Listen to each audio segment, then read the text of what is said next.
Hey y'all, welcome to the Why Podcast where why is always the question. And I know, you know, I like to talk about real topics. And this one's going to be just a little heavy, but not too heavy. I want us to always leave here just with thought in mind and to question ourselves so that we can be better and do better.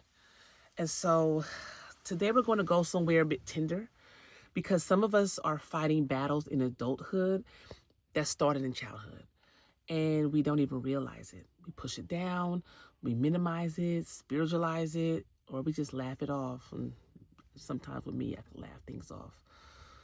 But the truth, what happened then is still echoing now in our lives today.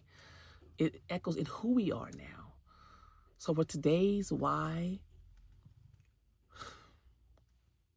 do we overlook childhood trauma? And like I said, I didn't want to go too deep, but I want to go just deep enough, just a little bit below the surface. Because starting with my first point, we normalize dysfunction. And I said that in the past video. Check out the other videos if you want to, continue getting more insight into your life and growing through some of the growing pains that we all are going through. If you grew up around yelling, neglect, silence, or shame, it just felt normal. You didn't even realize it was trauma. Some people, and I'm not going to say who, I know some people that grew up in families where their parents were functionally alcoholics, really. And they let their kids drink at very young ages. And they thought it was normal. They thought it was okay. And when we would say things to them about it, it was kind of like, they would brush it off. Like, that's okay. But as their kids had gotten older and they were around other people, they were like, wait, you were drinking since you were 8? They realized, oh, damn, that's not normal. And it's not. That is a part of trauma. Why are you drinking hard liquor at such a young age? Why would you think that was okay? And I know you have some cultures that'll say, well, we let our child drink wine when they're children, and that's fine by you. Americans are a bit different. However, come on now, hard liquor, 40 proof, 80 proof at 8? That's a little much. That's traumatizing. Because you don't even know what's going on with your body, let alone when you're putting the substance in it or what's happening to it. That's the first thing that just came to my mind. Or when, I love my mom, but she wasn't the most, what am I trying to say? I don't know why my brain is missing the word, but she didn't give us a lot of hugs. I don't know why my brain is missing the word right now. But she just wasn't a hugger. She didn't tell her, I love you, naturally, unless we brought it to her attention. I remember my sister and I had cornered her one time. I think I was probably 13. My sister was 11, or maybe I was 14 and she was 12, whatever the case may be. And we were like, you don't tell us you love us? Affection. She didn't give us affection. I didn't grow up with affection. You don't tell us you love us. You don't give us hugs, kisses, any of that. And what's interesting about it is that when we were younger, like when we were kids, like when we were like 3 and 4, I remember my mother being affectionate. I remember her hugging us and playing with us and tickling us. We were really young. And just at some point, it just stopped. And it stopped kind of early also. Like by 8, it was done, And so at like 13, 14 years old, my sister and I were telling her, like, gosh, we just don't know. Do you love us? Like, you don't hug us. And I remember her crying and getting sad. And she's like, I do love you. I'm sorry that I don't show you that more. And for me, as I had gotten older, it made me I'm very affectionate. Whereas my sister, she's like, I could deal without the hugs. And I'll be like, well, I'm giving you a hug. Because you know me, I'm a hugger. And she said I'm the only one that can give her those nice, big, juicy hugs because she knew, it meant a lot for me to give her a hug. And one time I gave her a hug, I remember she just melted in my arms. And she was like, oh my gosh, I needed that hug. But yeah, my mom wasn't affectionate. And so as an adult, that made me more affectionate. I'm very affectionate with my kids. My kids are affectionate with other people. As when my friends come over, they're like, "Oh my gosh, hi," and they welcome them with a hug. And I noticed some are like, "Oh my gosh," I'm like, "Your kids are so loving and so caring." Maybe they're not used to hugs themselves, and so to be hugged by kids that are welcoming them, it's like so different. I noticed that. I see that. I've heard that from a lot of my friends, and I realized also with talking with a lot of them, some of them didn't grow up with a lot of affection, so that for me as an adult made me more affectionate. Just something I just wanted to touch on. This brings me to my next point, is that we were taught to suppress, not express. Many of us were told you're too sensitive or get over it. So we learn to disconnect from our pain. And I try my hardest, I do, to not do that to my children. But I can't say in some instances, if I'm being truthful, I have. I'm like, come on now, stop. I'm like, you're being too dramatic. You're being too sensitive. Get over it. Move on. And that's not fair. That's not fair. And even as I'm talking to you all right now, I'm gonna put a pin in this after I'm done. I'm gonna go talk to some of my children, and I actually do. Let me not make sure I do mommy dates with my kids, and that's one-on-one dates with each of them. Since I have such a big family, it's important for me to take them out one-on-one. I did November, so I got to do December now. But so that's like essentially 9 dates. I had 10 kids. One of my babies passed away. And I have 9 children. And sometimes I also make sure to include my nephew because he's like my 10th child, and take him out on the one-on-one date also. Just have a conversation with him. So that's long overdue for that as well. Just, hey, how you doing? How you feeling? What's going on? And those are those moments. And so, but I can't say I felt, privy, or I felt victim to also being a person saying, I don't say you're too sensitive. But I said, come on, you're doing too much. Get over it. Move on. One of my babies, my youngest son, he is very sensitive. My son will cry. You yell at him too loud, he is. And I be like, boy, please. But I don't ever want him to not feel like it's not okay to cry. And even when his dad like, hey, stop doing all that, I'm like, hey, but still let him work through his feelings. When I get on him, it's more so of, now you crying because you're trying to get what you want, and I'm not giving what you want, so you need to stop all that crying. Because that's really where a lot of it comes from. And some of it is also he's tired. He's sleepy. Y'all know if you have kids, they're sleepy. They get to being all fussy and crying and whiny as toddlers, as kids, as children, even as teenagers. Some adults are still doing it. Grumpy, So I try to like, hey, chill out. But I don't ever want to disconnect them from their pain, what their emotions are. Even when I was talking to my daughter the other day, she was talking about when I honked the horn for her to come get in the car. That was so embarrassing. And I said, what is embarrassing about me honking the horn to get your attention? Well, everybody was looking, and last time they were laughing, like, ha, ha, ha, remember your mom honked the horn? And I said, and why do you care about their opinion of you? And I think that was maybe, and as I thought over it, she's like, Mommy, it's just embarrassing. I don't want them to ever dim their lights or, succumb to wanting to appease others. And, when I was talking to her about it, she's like, that's not what I'm saying. I don't care. I'm going to always be me. I just thought it was embarrassing to be honking the horn for me to come hop in the car. And I'm like, okay, I'm just going to leave it where it is, because sometimes it's just what it is, right? And so I can't take away from her feeling of embarrassment, because I'm feeling like, I don't care type of attitude. Like, well, so what? She honks. So, Anyway, and that's just, again, a surface level, something that's just, a little light that I'm talking about. There are other traumas that we suppress and not express that bother us till this day, and it's important for you to question that within yourself, right? We all have different dynamics in our families, and whatever that looks like to you, make sure you answer that question for yourself. My third point is there's shame in admitting we were hurt. Admitting something was traumatic feels like betraying our families or exposing ourselves as weak. Some families feel like if you are admitting that you were hurt by something, that you are shaming the family, and how dare you. Sometimes you can't go to some family members and tell them, hey, this happened when I was younger and I felt so alone, and they feel like, what?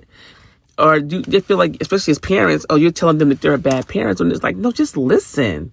Just listen. You know, like, I don't know why some families get so caught up in stuff like that. I don't do that with my family.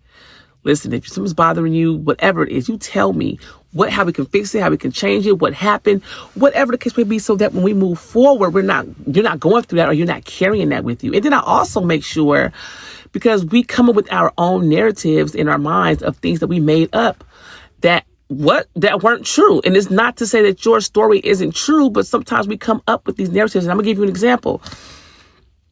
I was riding in the car. Both my daughters had done this to me. We were going to school, taking them to school. And my daughter said, Mommy, I want to film a TikTok with you. You always film your TikToks with her older sister. And I was like, that's not true. I'm like, why would you say that I only film TikToks with your older sister? And I said, I stopped that car. I said, let's go through my TikTok right now, right? We go to my TikTok. I had one video with her other sister, one or two with her, and like one with one of her other sisters. And I was like, so where did you come up with the narrative that I only filmed TikToks with her? I said, see, and that's why I wanted to address it now, because that's the lie you would tell yourself. Like, my mother never wanted to do videos with me. She only did it with my other sister. And when we stop to look at the evidence, it's like, oh, that's not true. That's something I came up with in my own mind. Maybe she was walking by and she saw us doing a bunch of takes of one video, but that didn't mean that we were doing a bunch of videos to post. You know what I mean? And even my other daughter, I had to talk to her because I show up for her as often as I possibly can. Again, I have a big family, 11 kids. And, you know, and listen, express to me. I give them the floor, a platform to speak, always express their thoughts, their feelings. And what did she say? Something to the effect, I didn't come to one of her performances, and she said, I worked so hard, you just didn't care. And that she went on this whole tangent to come to find out you were at home. And I was like, come on. I said, listen, I show up for you all the time. I was tired. I was exhausted. I barely was awake enough to drop you off at the place. I just wanted to get some rest that day, and I spent some time with your younger siblings. But she hung everything that I had ever done on that one time that I didn't come. And I said, well, let's go over the evidence of every time I showed up. 20-1? 20-1? Come on now, that's not fair. Now, I may not have been able to show up to this, and I apologize for that, but I show up every other time. So don't tell yourself a lie as though my mom never shows up for me, when you have evidence right here that I show up for dang near everything. She took a step back and she thought about, like, man. So how many of us are parents that we don't show the evidence to our children so they don't come up with the narrative that becomes a lie and part of their trauma? Sometimes we make up our own lies, and not to say that, well, you're lying. I'm not saying that. I have real trauma that I've gone through. I've gone through a lot of sexual abuse as a kid. That wasn't easy. I've had to tell, family members what other family members had done to me, and I was told that I was a liar, which in turn made me always tell the truth as a kid. As an adult, I always was truthful in everything that I did, because how dare you take my truth from me, because that actually happened. And that was real trauma. I would never tell someone they didn't go through what they went through. I'm talking about light situations and giving my example in my family of how we can easily turn the narrative into something else that isn't true. So I want us to be very clear on that. And so when you're even unfolding your truth, really unfold it. Really ask yourself, is separate from the trauma you actually went through, because some of us went through some true trauma, to the things that you made up that was in your mind, that you felt some kind of way, and you told yourself that lie, and you put it on that other person. Like I had to tell my daughter that was a lie. She told herself that I only create TikToks with her older sister. And then when we looked through the evidence, oh snap, that wasn't the truth. Or that I don't show up to my daughter to her performances, and we look through the evidence of the pictures that I've taken, and it's like, oh man, that's not true. When you can debunk those, we have to learn how to separate the different traumas. We have traumas that we actually went through, and we have trauma that we put on ourselves that didn't really, that it's a figment I don't want to say a figment of our imagination, but it really is in case in point. And I had to do the same thing with myself. You know, and for me, with this, and I'm still here, there's shame and admitting we're hurt. I had to admit that I admitted that to my mother when I was in my early 20s. I told her everything that she had done that hurt me. Not that she wasn't going to hurt me again after that. I'm 42 now. Not that she wasn't going to hurt me again after that, you know, but I'm not going to allow it to affect me so. I didn't allow it to affect me in a manner to where I could have continued to grow. I needed to do that for myself so that I can grow, so that I'm not harboring any feelings of emotions or resentment of anything towards her. That was the reason why I did it. That was a for me thing. That's why forgiveness, they say, is for you. It is for you. I felt like a weight had been lifted, honey.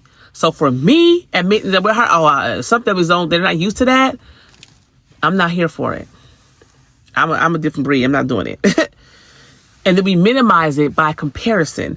It wasn't that bad because becomes the mantra. It wasn't that bad. We think because others had it worse, we don't have the right to feel broken. Some people had it way worse than me. I remember walking home one day, and this is when I was a freshman, and I was going through a lot, y'all. Oh my gosh, I was going through a lot.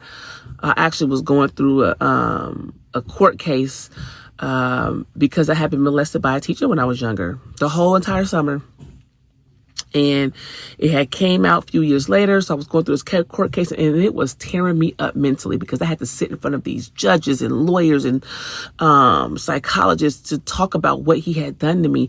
And I had been through a lot of different sexual abuse just in my life, but I had to separate because I knew I'm focused on what he did to me. Don't even talk about what these other people had done to me because these are different instances, and I am not going to allow anyone to use something against me. That's just the truth. And I had to deal with that at 13, ninth grader. It started when I was in 8th grade. Oh, my brain was just swirling. I was dealing with so much self-doubt and hate and anger and frustration and sadness. It was a lot I was going through. And as you can see right now, you know, I did a lot of work. I still do a lot of work every single day. I did a lot of work in building this beautiful black queen right here in front of y'all. I did a lot of work. And I remember I'm walking to my friend's house, I think it was. And there was this girl that went to my high school. She was a junior. And for whatever reason, again, people talk to me randomly. And she was talking to me. And I guess she was walking in her thoughts too. And she was like, man, we got to talking. We were talking about things. And she said, I'm angry at my mom. I hate her. I was like, why? She said, because when I was 2 years old, she gave me away to the dope dealer for some dope. 2. At 2. She was sold to the dope dealer. And I was like, damn. Now what I was going through was real. It was true. I was going through so much mentally, having to go back and how I felt when that man was doing that stuff to me, and how alone I felt and how scared I was, and how I wanted to tell my stepfather, but I didn't know what was going to happen, how I thought I was going to get attacked. I didn't know what to feel, and then essentially I didn't say anything, and I just felt silenced. And I remember trying to talk and coach myself. I just remember that little girl having to go through that jaded me from male teachers for years. Didn't want my kids to have any male teachers for years. And I remember she told me that story though when I was 13 years old in 9th grade. And I'm like, somebody has it hard, but you have it hard, and somebody more than likely had it harder. Because what she went through was very real also.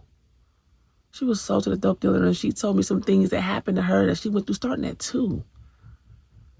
That I heard something similar to from somebody else that I met later on in life when I was 16 who she had at 2. I said that to say, just because someone else has it worse or has had it worse doesn't mean that your story and what your trauma is that you went through isn't important either. We got to stop minimizing ourselves in that. We have to show up for ourselves. We have to heal. We have to heal the little girl or the little boy within us so we can grow and be able to help others through this. This is the only reason why I'm even able to speak to y'all. Do you know, every time I would speak about this situation, I would cry so bad. I couldn't take it. Until one day I heard God say, we had to do some kind of assignment in English class in college and write about our life story or something. And he said, I want you to use this opportunity right now to put out what you went through and say in front of the entire class, because you're embarrassed by it. It wasn't your fault, but you're embarrassed by it. You're hiding because you're so afraid of being judged by something that happened to you. You didn't do anything. You were just living.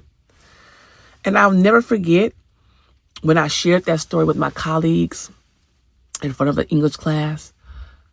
And I finished and everyone was just like stuck. And then they were like, how brave of you to share your story in that manner. That was part of my healing process. It helped tremendously. If I'm going to be able to help other young girls that's gone through what I've gone through and worse, I need to first get past just being able to express the story. I needed to get that out in a way that can be heard. That was not easy. Oh, but it helped release so much in me. Some said, man, that you help something that's going on in me, and so on and so forth. So I say to you, don't minimize your story, but understand why you're the way you are based on what you've gone through. Understand that about yourself and start healing.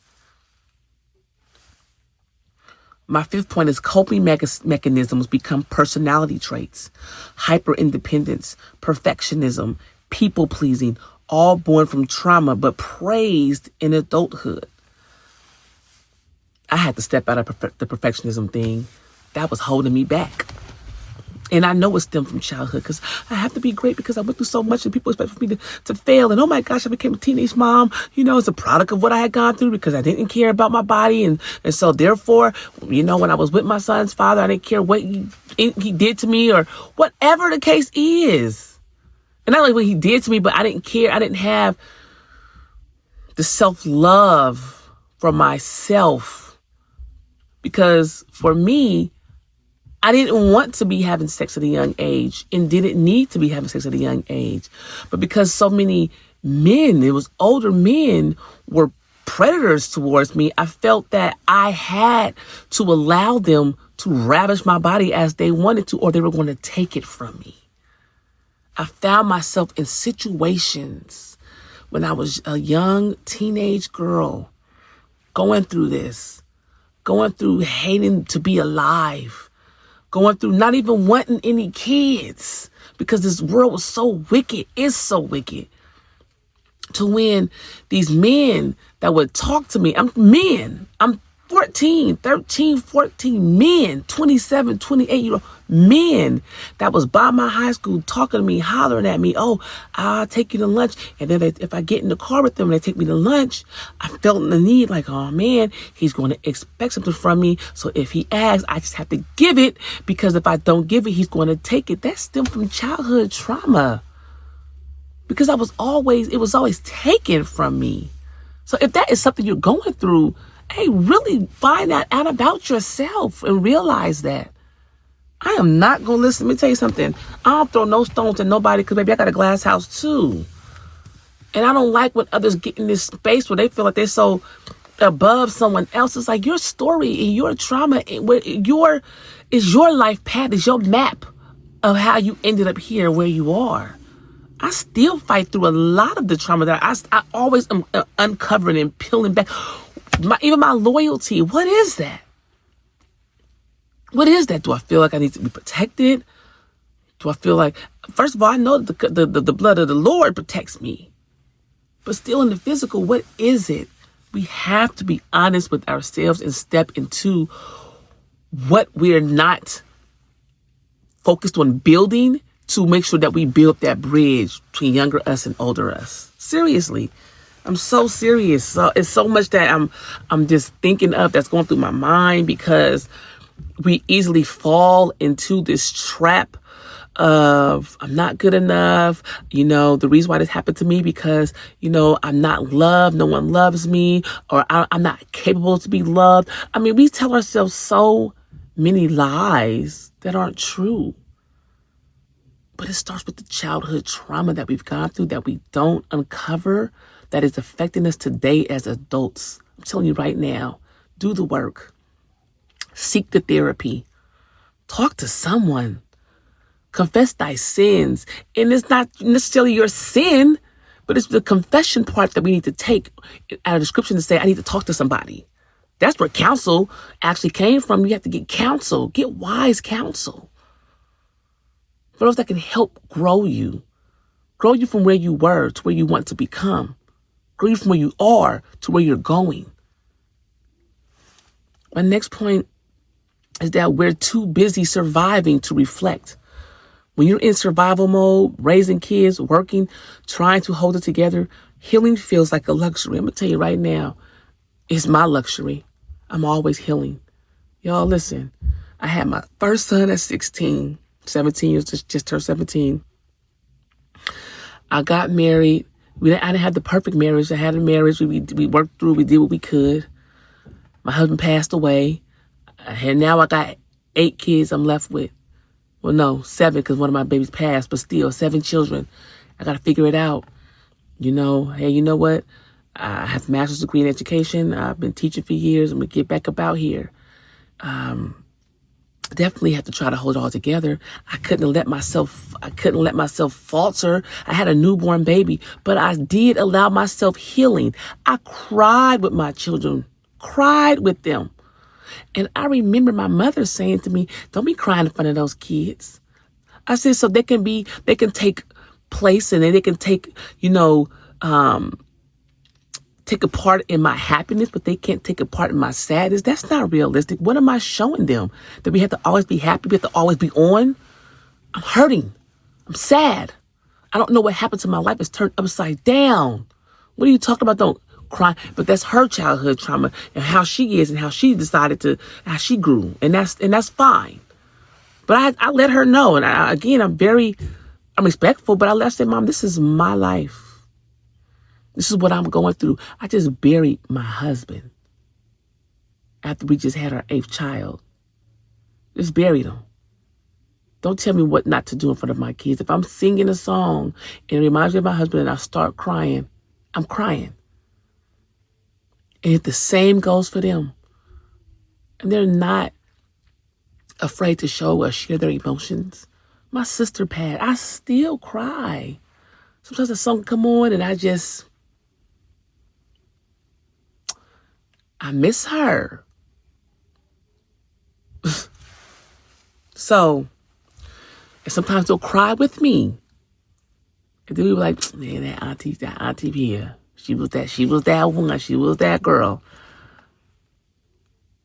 We have to give ourselves the space to heal. You're damn right it's a luxury. And it's a luxury that you've been afforded to have. I started journaling. Journaling helped me a lot. I'm actually creating a journal for widows. You lose somebody. Listen, it helped to journal and not just writing. It was telling me to cut out pictures and to create my life or what. It was so cool. It helped me through so much. If your healing starts there, start. It don't have to be extravagant. It's just starting to get out what's inside of you because it's eating you alive and it's coming out in your actions. You have to afford yourself that. My next point is that we avoid the grief tied to what we didn't get. Grieving childhood means admitting you were robbed of something. And that's hard to face. It is. It was hard for me for a long time. I didn't get a childhood that I would have loved to have had. My eyes were opened so young, so I understood so many things so quickly, which is what gave me the wisdom that I have. But it also, y'all, believe it or not, gave me the faith that I have. Man, I remember being like four or five. I was so young. And I was praying to God. I was praying to him. I said, Father, they call you God, the Most High. I don't know what to call you, but I'm telling you right now. And I prayed to him, and I wanted to hear his voice, and I wanted him to guide me and all the things. I was a little girl. I have been hearing his voice ever since. So what I'm saying to y'all, like what the Father told me, it's he literally told me as I'm speaking to y'all what to do and what not to do. This podcast is started because I was sitting on the steps one day talking about somebody needs to talk about this and this. He said, well, you need to get busy. Me, Lord? Hold on, me? Why not you? Not you, then who else? He made us all so unique. And so, yeah, I was robbed of what I wanted to have as a childhood, and I try to give my children as much as I possibly can for them. You know, their trauma of losing their father, it's not easy for them. But we make it work as much as we possibly can. I be there for my babies and I show up for them as much as I possibly can. And I tell them also, grade me on parenting. How am I? What can I do better? I had this training class I went to last week, and it was so cool. Doing a social contract. I did a social contract with my family. We have to work at it every single day. That's the only way we're going to continue to get better. We have our Bible studies together. Raise up a child as they should go. I mean, there's so many things that we have to put the effort and the time and the practice and the action into. And we can do that. And this brings me to my last point, is that we weren't taught emotional literacy. Many of us didn't grow up learning how to name or process emotions, let alone trauma. We didn't. Me, I seeked it. I read a lot. Sometimes I read books. I'm like, ugh. It's like I read. Before that movie Precious came out, I read the book. And I remember when I wanted to read the book, my mom was like, don't read that book. And I read it, and oh my gosh, it disturbed me. It bothered me so much inside. And I believe the reason why it bothered me so much is I was so sad at what she had gone through, but I was so sad at what I had gone through, and I needed to heal from that. I mean, I still, to this day, things happening to kids, it bothers me. I can be an empath in that way. I get mad. I get frustrated. I want to scream. You know, I'm not Christ. I'm not everybody's savior. But what I can do is I can be like Christ. Be loving, patient. I can lend a helping word, which is what I'm doing here on the Why podcast. I can help someone out there somewhere. That to me means the most. This helps me heal, continue to heal, and I hope it's helping someone out there heal as well. I pray that. So here's the truth. Ignoring childhood trauma doesn't make it go away. It doesn't. It just buries it alive, and it's alive in you, and it comes out in actions. It does. It leaks into relationships. It shows up in triggers. It shapes how we see ourselves, most definitely. And the scariest part, what we don't heal, we often pass down. And I know you don't want to pass that type of trauma down to your kids, whatever it is that you went through. But there's hope, because awareness is the first crack in the wall, and healing is possible. So, as always, I'm going to leave y'all with this. So remember, question everything, starting with why. Because why is always the question. And I'm out, y'all.